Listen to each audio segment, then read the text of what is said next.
All right, how can you best prepare for an Akashic Soul Session or journeying session?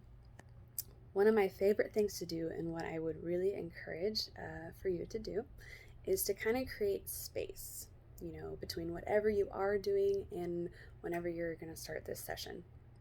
So if you have time for like a nice hot bath or a shower, going for a nice walk, getting some fresh air, or even if you have time for like a nice meditation, it'd be really, really beneficial to kind of create that space. If you don't have that kind of time, just even taking some deep cleansing breath and just having that pause, creating that space for this session is really, really, really, really a wonderful way to start off. So another way to prepare for the session is that if you have, if you need a drink, grab water. If you want your notebook and you want to jot down some notes, have that ready for yourself as well. Now, I will share that it's my intention and my goal for you to just fully immerse yourself in this experience, so you do not need to take notes if you do not want to. I do send you a copy of the recording, and in addition to that, I do have like a full comprehensive session summary that includes notes, your frequency, your guides, if anyone joins us on there, energy reading, all of that good stuff is coming to you after the session as well. So, but if you would like to have notes and jot down something that sticks out to you, definitely welcome that as well.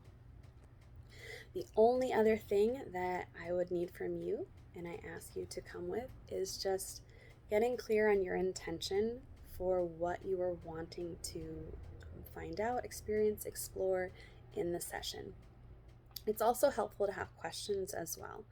And the two things that we tend to avoid with questions is just yes or no questions, just because they can get kind of convoluted because there's multiple possibilities and you do have free will. And it's usually not that easy with just a yes or a no.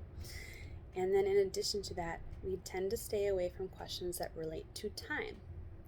And that is because, the Akashic field exists through and outside of our dimension of time and space. So when we think of time, it's very different from what time is, or whatever we want to consider that out there. So for us, if we ask if something is soon going to happen, is just an easy example.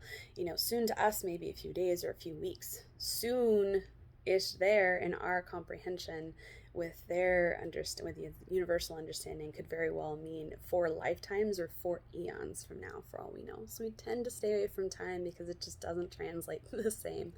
So yeah, that's really it. Just coming with an open mind, open energy, and open heart. I really look forward to joining you on this journey, and I will see you soon.